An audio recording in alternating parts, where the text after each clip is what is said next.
मुलायम सिंह की उपलब्धता जो भारतीय राजनीति में रही है, अब वो नहीं रहे हमारे बीच में, तो उसकी भरपाई तो कोई नहीं कर पाएगा। पूजा जी, आप इसको किस तरीके से देखती हैं?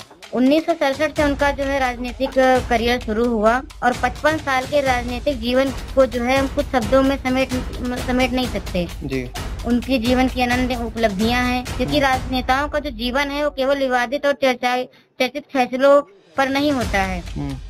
उनके कई सारे ऐसे फैसले होते हैं, कई सारे ऐसे कार्य होते हैं। उनके विशाल राजनीतिक संबंधों में जो है केवल ताकतवर लोग ना होकर जो है कई सारे ऐसे लोग होते हैं जो सबकी नजरों से अनजान होते हैं। अपने आधार पर रखकर लोग राजनेताओं से संबंध रखते हैं, उन संबंधों को विकसित करते हैं, जिनके बारे में किसी को भनक तक नहीं होती है। जी। तो नेताजी ने जो है अपने जीवन में, अपने राजनीतिक जीवन में बहुत उपलब्धियां हासिल की जी। और अपने राजनीतिक जीवन में 7 बार सांसद रहे, विधायक रहे 8 बार, 3 बार सीएम रहे, रक्षा मंत्री रहे। तो राजनीति में बहुत सारी उन्होंने अचीवमेंट हासिल की। यहाँ तक कि जो है उन्होंने बीपी मंडल जी की जो सिफारिशें थी वो लागू कराई। बहुत सारे उनके अपने योगदान थे। जी। तो उनकी जो उनका जो क्षति है वो कोई नहीं भर सकता। जी।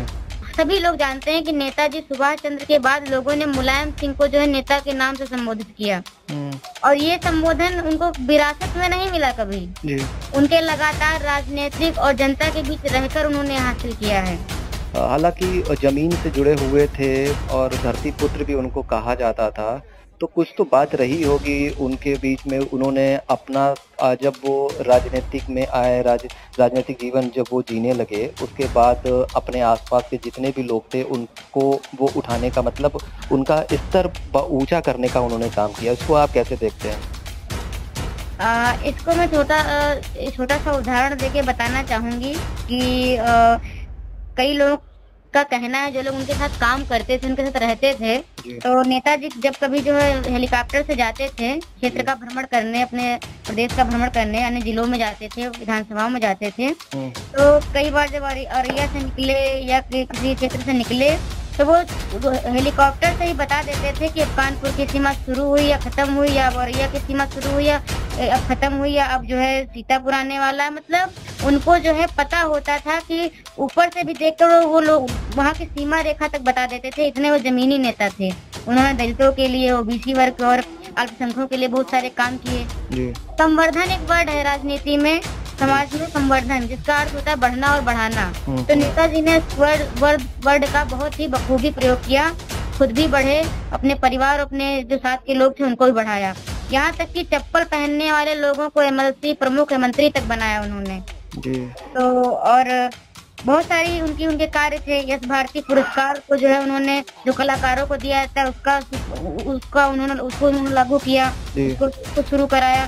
कई सारे उनके अनन्य काम थे और इन्हीं कामों के चलते, इन्हीं उपलब्धियों के चलते उनके अंदर अगर ऐसा कोई गट्स नहीं होता या इस प्रकार के वो नेता ना होते तो आज 10 प्रदेशों के सीएम उनसे उनकी मृत्यु पे मिलने आए, उनको देखने आए, उनको श्रद्धांजलि अर्पित करने आए। कई सारे दलों के नेता आए, भाजपा हो, कांग्रेस हो और बसपा हो, जो समाजवादी पार्टी को काफी भला बुरा कहती थी, लेकिन नेताजी की शोक सभा में सारे लोग आए। उन्होंने हमें और सबके मैंने वो सुने हैं मत कि उन्होंने हमें उनको बेहतर ही बताया। समाजवादी पार्टी ही नहीं, आगे कोई भी दल, इस तरीके के नेता बहुत मुश्किल हैं जो खुद तो आगे बढ़ते हैं और अपने आसपास के जितने लोग आगे जो होते हैं उनको बढ़ाने का काम करते हैं। फिलहाल इस तरीके की राजनीति तो अब देखने को नहीं मिलती है। कैसे इसको आप देखते हैं? नेताजी की जो राजनीति थी, जब उन्होंने शुरू किया था, कई सारी चीजें उन्होंने शुरू की थी, तो उनकी राजनीति की नकल भी कई लोगों ने की, ऐसा नहीं की, लेकिन उस तरीके से वो सफल। लेकिन नेताजी जो थे, मुलायम सिंह जी, वो जमीनी नेता थे। लोगों से उनका जुड़ाव रहा। वो जाति समीकरण के आधार पर, वो क्षेत्रीय समीकरण के आधार पर और कई सारी चीजों को ध्यान में रखते हुए अपनी राजनीति करते थे। उनकी सामाजिक छवि बहुत अच्छी थी, सामाजिक कार्य भी करते थे। और मेरा तो ये कहना है कि अभी 2016 के बाद जब अखिलेश जी को पार्टी की उनको कमांड दी गई, तो इस चक्कर हुआ है ना, इनका परिवार टूट गया, उनका पूरा दल टूट गया। तो मुझे लगता है परिवार के टूटने की वजह से और राजनीतिक दल के टूटने की वजह से नेताजी को जो है काफी परेशानी और काफ़ी टीस उनके अंदर वो हमेशा भरी रही। मुझे लग रहा है कि उस समय के बाद उनका स्वास्थ्य खराब रहा। मैंने उनको कभी सही नहीं देखा। हमेशा उनके चेहरे पे जो एक चमक होती थी, जो राजनीतिक उपलब्धियों की जो एक लालिमा होती थी, वो फिर नहीं दिखाई दी। क्योंकि कोई भी व्यक्ति हो, वो टूटन परिवार का या अपने, लेकिन राजनीति भी इनके लिए परिवार ही था। जो परिवार की तरह अपने दल को देखते थे, अपनी पार्टी को देखते थे। तो अगर किसी का परिवार टूटता है, उनका राजनीतिक दल टूटता है, तो नेता ऑटोमेटिक टूटता है अंदर से।